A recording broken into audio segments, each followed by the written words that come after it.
Hey, it's Justin Brown here from Primal Video. This video is a little bit different. This video is shot in 360. So if you've got a VR headset, throw it on now. If you don't, view it on your mobile phone and you can move the phone around to check out the full 360 view, or you can click and drag using your mouse on your computer to experience the full 360 video.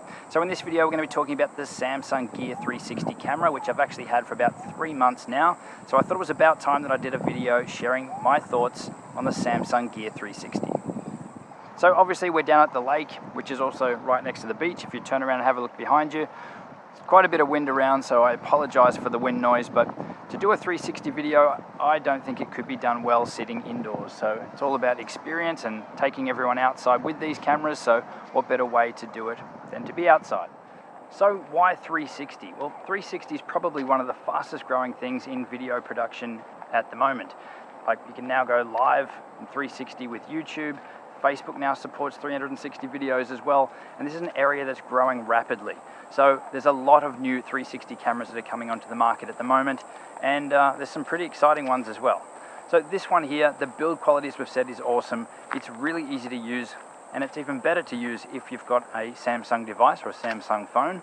The audio, it does have 2 built-in microphones, one on either side of the camera. There is quite a bit of background noise, a little bit of wind around as well, so you can see how well the built-in microphones work. But the real beauty of using a 360 camera or viewing 360 videos is when you're doing it with a 360 or VR headset on, so you can really get immersed in the video and in the world that the video creator is showing you. So for a really quick 101 on how it works, there's 2 cameras, one camera on either side of this device, and it films both of them simultaneously. And then you need to stitch the 2 together. This camera doesn't do stitching internally, so it's a process that has to happen after you've finished recording your videos. And all that does is it stitches the 2, the front camera and the back camera, together into one video file. From there you can edit easily in programs like Adobe Premiere Pro and even Cyberlink Power Director. Both have really powerful 360 editing built in now. And I'm sure it's something that other software is going to jump on board really soon. So being a Samsung camera, probably the biggest thing you need to know with this camera is that it will only work with Samsung devices, meaning Samsung mobile devices. You need to have one of the latest Samsung phones to be able to use this camera at its maximum. So to be able to fully control it with your phone, the only phones it will work with are Samsung phones. This Samsung camera does have basic buttons or basic functionality to use without a phone. Things like start and stop recording, whether you're taking photos or video. But in order to get most of the functionality out of this camera, you'll want to be using a Samsung phone. So the biggest downfall with this camera, as far as I'm concerned, is that it doesn't do the stitching internally. The fact that you need to use your phone or a Samsung phone specifically, or some aftermarket software, which the camera does come with, but it only runs on PC, so if you're on a Mac, then it becomes more of a hassle. But the fact that this camera doesn't do the stitching internally really means that it rules out things like live 360 or broadcasting live from your 360 camera, which in this day and age, I hope that's something Samsung can fix, or I hope they bring out a new model which supports 360 live. Now in regards to picture quality, this camera is a 4K 360 camera. So if you're watching back on YouTube, make sure you up your quality settings to playback in 4K. Even if you don't have a 4K monitor, the picture will look a lot better. So it's amazing the quality that you can get on such a small camera, and especially for the cheap price tag. Now in terms of the stitching, or the quality of the stitching and how well the software does the stitching, I haven't really noticed a difference between the phone stitching versus the software. Being a Mac user, I found the stitching process harder on Windows, because obviously having a Mac and even installing Boot Camp to install Windows so that I can use the software, the results are really, really slow. So it's much faster to do it in the phone than it is over the camera. But even then, it's just an added step to the process which I would love to be removed.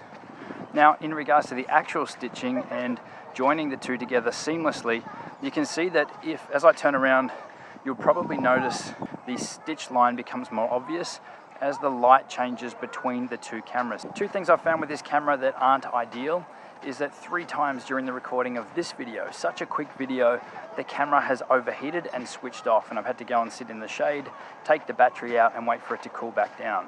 Now in my experience over the 3 months, I haven't had that problem before. It could be that today is over 32 degrees Celsius and that I'm out in direct sunlight. But the first time that I filmed this video, one of the camera lenses actually fogged up as well, which was really strange. So one of the camera lenses was sitting facing the sun, the other one was facing me, and the one that was facing the opposite direction fogged up after about 15 minutes. So again, not ideal and really not something that you want to have happen, because it's not something that you can check easily and see until after you've finished your recording. Now, battery life wise, I've found that you can get about 2.5 hours out of each battery. They are replaceable batteries, which means that you can purchase more and carry more with you as well, so that's pretty good. Workflow wise, editing the footage off this 360 camera, there's a fair bit that has to happen. You need to sync your phone to the camera. You need to download the clips from the camera to your phone. You can do that over Wi-Fi, or you can actually take the micro SD out and put it in your phone. Once they're in the phone can then stitch both the cameras together to give you one video file that can then go off and be edited. The other option is that you take the micro SD out of the camera and you put it in your computer, in Windows, use the Cyberlink software, or the software that comes with the camera. It has to be used on Windows. There is no Mac option or an easy Mac option at this point. And then you're right to edit once the stitching has happened. So what that means is the workflow for editing isn't as seamless as it could be, or as some of the other cameras are. It's not as easy as just taking the footage off the camera and dumping it straight into your editing software and editing it that way. There are a few more steps, and it's not so hard, but they definitely take some time, especially if you're a Mac user. So those are my thoughts on the Samsung Gear 360. If you found this video helpful, make sure you click that big subscribe button, give us a thumbs up, and leave a comment below. Let me know on your thoughts of 360 video. Have you tried it? What cameras have you used? And I'll talk to you soon.